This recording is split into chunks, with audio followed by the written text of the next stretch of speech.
Today, July 31st, we celebrate the feast day of Saint Neot. Saint Neot was a 4-foot-tall monk from Glastonbury, England, who died in 877. Contemporary records of Saint Neot's life are limited, and in many cases vague and self-ambiguous.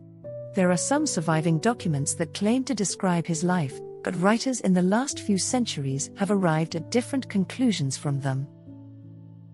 In early life, he was under pressure to become a soldier, but when he was old enough, he devoted himself instead to religious life. As a young man, therefore, he became a novice monk, living in Glastonbury Abbey, about the middle of the 9th century. He was extremely diligent. Saint Neot's most famous miracle took place at the place in Cornwall where Neot lived as a hermit, with Berius as his servant. God had placed 3 small fish in a pond nearby. Neot was a vegetarian, but he was told by an angel that he might take 1 fish daily to eat, but only 1.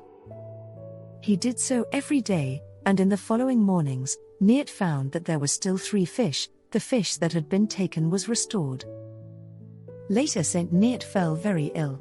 In despair, his servant Berius decided to take 2 fishes out of the pond and prepare them for Neot to eat. He boiled one and grilled, the other. When he took the cooked fish to Neot, he was alarmed, and anxiously inquired whence the 2 fishes came. Berius told his simple tale.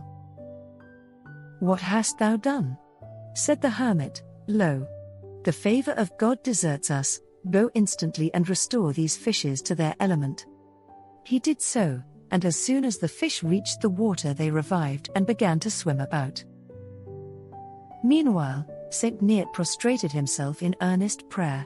Neot prayed for forgiveness till his servant returned with the intelligence that the fishes were disporting in the water as usual. He again went to the well, continues this fabulous narrative, and took only 1 fish, which the hermit had no sooner tasted than he was restored to perfect health. The monastery that Saint Neot had created declined after his death. It is likely that in the reign of William the Conqueror the building was demolished entirely. No trace of it remains, nor is the location known. Learn more about the patron saints of animals and about our animal chaplaincy program at cathedralofthesoul.com.